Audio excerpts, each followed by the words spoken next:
Learned fear can be overcome when you realize the voice inside your head is not yours.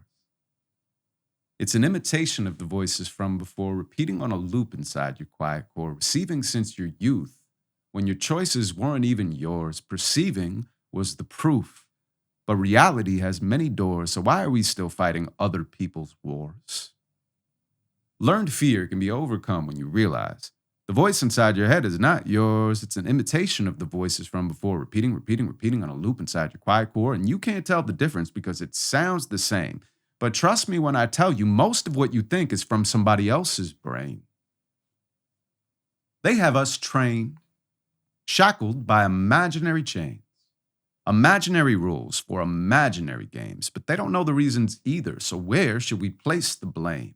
And who is they anyway when we're all the same? Our parents had parents, and their parents had parents. Apparently, it hurts to see, so I'll be transparent. The world is so much bigger than your insecurities. And they don't speak on your behalf without your soul's authority.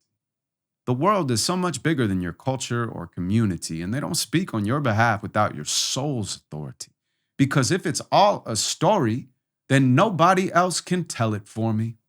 Since I'm always transforming, I defy a category. When you do the same thing the same way, it's habit forming. But nothing in this land of mortal man is mandatory. It's all just transitory. Our world's a laboratory. Experimenting on today can change tomorrow morning.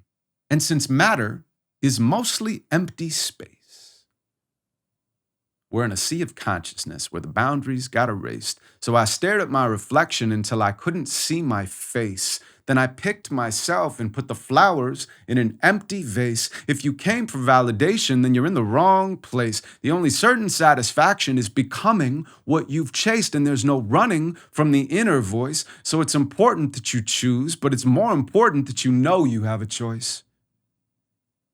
You have a choice.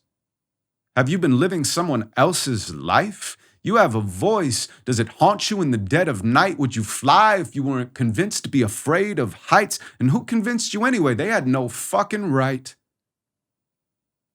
No one can dim your light.